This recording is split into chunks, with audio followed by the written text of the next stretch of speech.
시편 69편 29절에서 36절까지의 말씀입니다. 오직 나는 가난하고 슬프오니 하나님이여 주의 구원으로 나를 높이소서. 내가 노래로 하나님의 이름을 찬송하며 감사함으로 하나님을 위대하시다 하리니 이것이 소 곧 뿔과 굽이 있는 황소를 드림보다 여호와를 더욱 기쁘시게 함이 될 것이라. 곤고한 자가 이를 보고 기뻐하나니 하나님을 찾는 너희들아 너희 마음을 소생하게 할지어다. 여호와는 궁핍한 자의 소리를 들으시며 자기로 말미암아 갇힌 자를 멸시하지 아니하시나니 천지가 그를 찬송할 것이요 바다와 그 중의 모든 생물도 그리할지로다. 하나님이 시온을 구원하시고 유다 성읍들을 건설하시리니 무리가 거기에 살며 소유를 삼으리로다. 그의 종들의 후손이 또한 이를 상속하고 그의 이름을 사랑하는 자가 그 중에 살리로다. 아멘. 시편 69편은 신약에서 가장 많이 인용되는 시편 중 하나로 장차 오실 메시아가 당하실 고난과 역경이 시인 다윗의 고통 가운데 투영되어 있는 비탄시입니다. 다윗은 가까운 이들로부터 이유 없이 당하는 비난과 배척이 하나님의 집을 향한 열심 때문임을 고백하며 하나님이 수치와 모욕을 물리쳐 주시기를 노래합니다.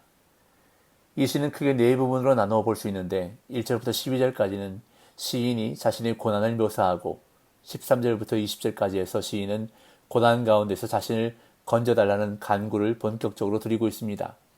다음 21절부터 28절까지는 원수를 향한 저주를 쏟아놓고 29절부터 36절까지는 하나님을 향한 감사 찬송과 회중을 향한 초대로 이 시를 마무리하고 있습니다. 오늘 본문은 시편 69편의 마지막 부분입니다. 이 시에서 시인 다윗은 억울하게 비난과 공격을 당하고 있지만 그는 하나님께 드리는 감사의 기도를 잊지 않았습니다.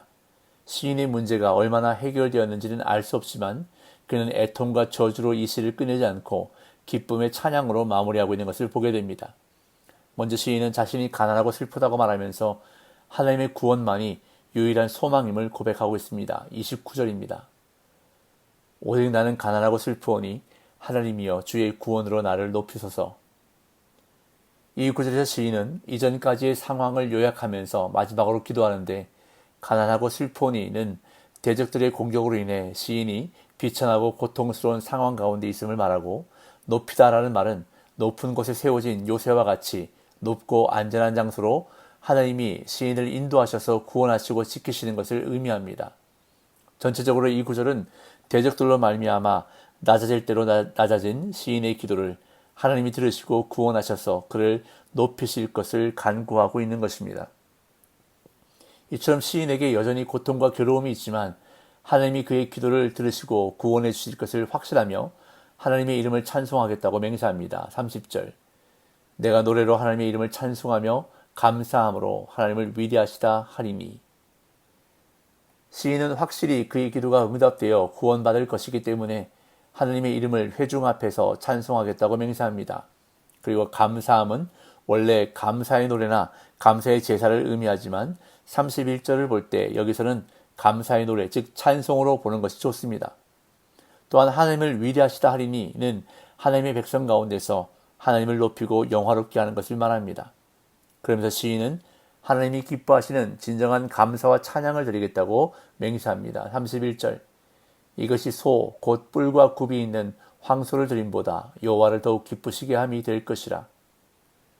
시인은 최고의 재물보다 진정한 감사에서 우러나오는 찬양이 하나님을 더 기쁘게 한다고 확신합니다. 레위기 11장에 보면 정결한 짐승과 부정한 짐승의 목록이 아주 자세하게 기록되어 있는데 굽이 갈라지고 되새김질을 하는 짐승은 이스라엘 백성이 먹어도 되고 하나님께 드릴 수도 있었습니다. 이런 짐승은 정한 짐승으로 분류되어 먹을 수 있었고 하나님께 제사를 드릴 때도 이런 정한 짐승들로만 제물로 드려야 했습니다. 따라서 이러한 기준에서 이스라엘 백성에게 최고의 제물은 황소였습니다. 그렇기에 31절에 뿔과 굽이 있는 황소는 완전히 자란 소로서 하나님께 드릴 수 있는 최고의 제물을 대표한다고 할 수 있습니다. 물론 본문에서 시인의 이 확신은 감사 제물을 드리지 않겠다는 의미가 아닙니다. 시인은 감사제를 통해서 하나님이 받으시기 원하는 것은 하나님의 구원에 대한 진정한 감사와 구원의 하나님에 대한 찬양임을 강조하고 있는 것입니다. 이어 시인은 이러한 감사 찬양으로 인해 자신처럼 고난을 당하는 하나님의 백성이 기뻐하고 용기를 갖게 될 것을 확신하는데, 왜냐하면 그들은 시인의 구원 속에서 궁핍하고 갇힌 자의 기도를 들으시는 하나님을 보게 될 것이기 때문입니다. 32절 33절 곤고한 자가 이를 보고 기뻐하나니 하나님을 찾는 너희들아 너희 마음을 소생하게 할지어다. 여호와는 궁핍한 자의 소리를 들으시며 자기로 말미암아 갇힌 자를 멸시하지 아니하시나니. 시인이 회중 앞에서 드리는 감사의 찬양은 고통당하는 자의 기도를 들으시는 하나님에 대한 간증입니다. 그래서 시인의 감사 찬양을 들은 곤고한 자와 하나님을 찾는 사람들이 시인의 구원 가운데 드러난 하나님의 구원의 증표를 보고 기뻐하며 마음이 소생하게 될 것이라고 노래합니다. 여기서 마음이 소생된다는 것은 용기를 얻고 마음이 회복되는 것을 의미합니다. 한편 32절에서 갑자기 너희들아로 인칭이 바뀐 것은 마치 눈앞에 있는 회중에게 말하고 있는 듯한 생동감을 주는데, 이는 시인이 반드시 구원받아 회중에게 이렇게 말하게 될 것을 확신하는 기능도 하고 있습니다. 시인의 구원과 찬양으로 인해 회중은 하나님이 궁핍한 자의 기도를 들으시고 갇힌 자의 기도를 멸시하지 않으심을 확신하게 될 것입니다. 이어 시인은 모든 피조물을 찬양의 자리로 초대합니다. 하늘과 땅, 그리고 바다와 그 속의 모든 생물도 찬양의 자리로 초청하고 있습니다. 34절 천지가 그를 찬송할 것이요 바다와 그 중의 모든 생물도 그리할지로다. 이 구절에서 하나님에 대한 찬양은 개인적 차원과 공동체적 차원을 넘어 우주적 차원으로 넘어갑니다.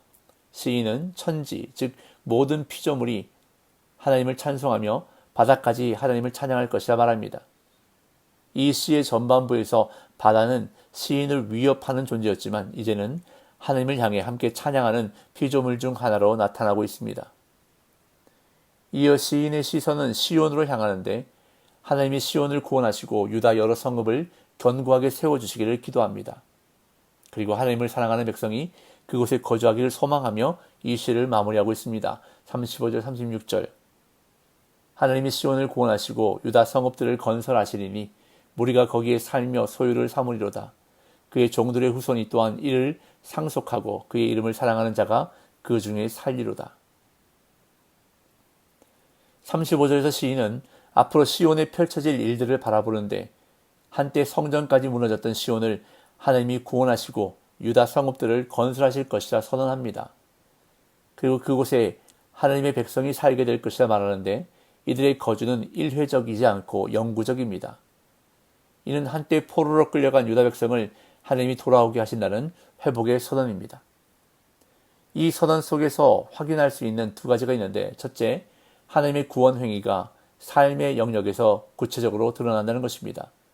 이처럼 구원이라는 것은 추상적인 개념이 아니라 실제적인 개념입니다. 둘째, 유다가 회복하는 모든 과정의 주체는 하나님이시라는 것입니다. 시인은 유다 백성이 성읍을 건설한다고 말하지 않고 하나님이 건설하신다고 선언하므로 이를 분명히 하고 있습니다. 그런 다음 36절에서 시인은 유다 백성을 그의 종들이라고 언급하므로 유다 백성에 대한 주권이 누구에게 있는지 드러내고 있습니다. 나아가 그들의 자녀들이 소유를 상속함으로써 하나님의 통치가 영원히 지속될 것임을 선언합니다. 그리고 마지막으로 하나님이 건설하실 성읍에 살게 될 사람의 자격을 언급하는데, 하나님의 이름을 사랑하는 자라고 언급합니다. 즉 하나님의 백성은 하나님을 사랑하는 자들의 공동체라는 것을 분명히 밝히면서 이 시를 마치고 있습니다. C.S. 루이스는 그의 책 4가지 사랑에서 누구든가를 사랑할 때 상대방의 필요와 욕구를 이해하고 그에 맞게 사랑을 표현해야 한다고 말했습니다. 그의 말처럼 사랑의 표현은 받는 사람에게 맞춰줘야 합니다. 그런데 우리가 하나님을 사랑할 때도 마찬가지입니다. 하나님의 마음에 맞도록 사랑을 드려야 한다는 것입니다. 하나님은 우리의 찬양을 원하십니다.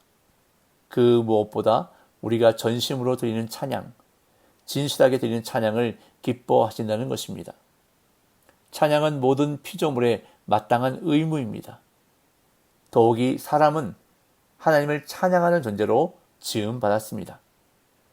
그렇기에 우리의 형편과 상황과 환경에 상관없이 우리는 하나님을 찬양해야 하는 존재라는 것을 기억하고, 오늘도 찬양과 감사로 하나님을 기쁘시게 해드리는 복된 날 되시기를 예수님의 이름으로 축복합니다.